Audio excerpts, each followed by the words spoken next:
anything the light touches. Charge.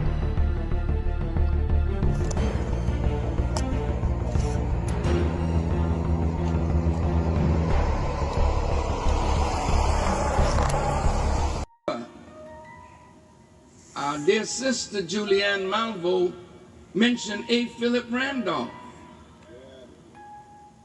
Man, that was long time ago. And the cry was jobs and justice.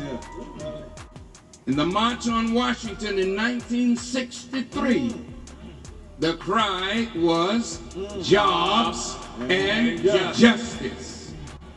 In the 20-year anniversary of the March on Washington, the cry was jobs and justice. We are now in 2010. And what is the cry? Jobs and justice. Well, wait a minute. How long are you going to sit around begging white people to do for us what we have the power to do for ourselves?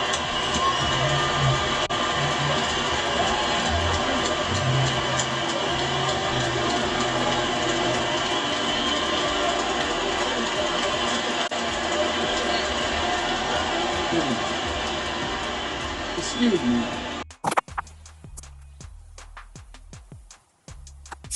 I got a question. Way back when in history class, it used to be called social studies class. Now in social studies class, I learned in New England, United Kingdom, the British, they had released all their inmates from their prisons and sent them to the so-called New World to establish civilizations.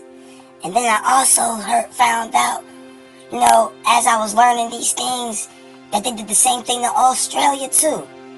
So, how come we as a collective don't release our people and let's go start a new country? Wasn't the spend $1 trillion? Our spending dollars was like $1 trillion. $1 trillion at 2018, wasn't it?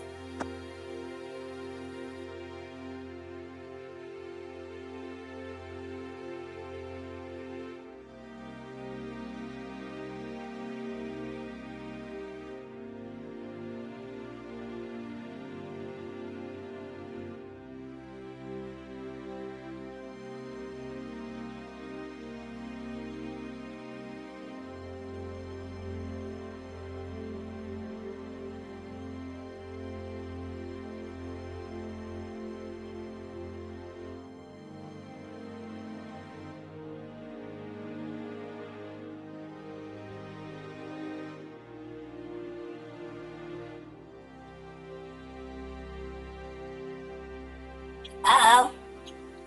Uh-oh. Okay? Whose humanity was codified by law.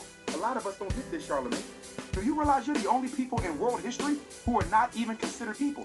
We had to fight to prove we were human beings before we could fight for freedom. People leave that step out. It wasn't a fight for freedom. It was a fight for humanity, then a fight for freedom, then a fight for equality, and now we at stage 4, a fight for survival. You're the only people who was not allowed to learn by law. You're the only people who are dehumanized by law, okay?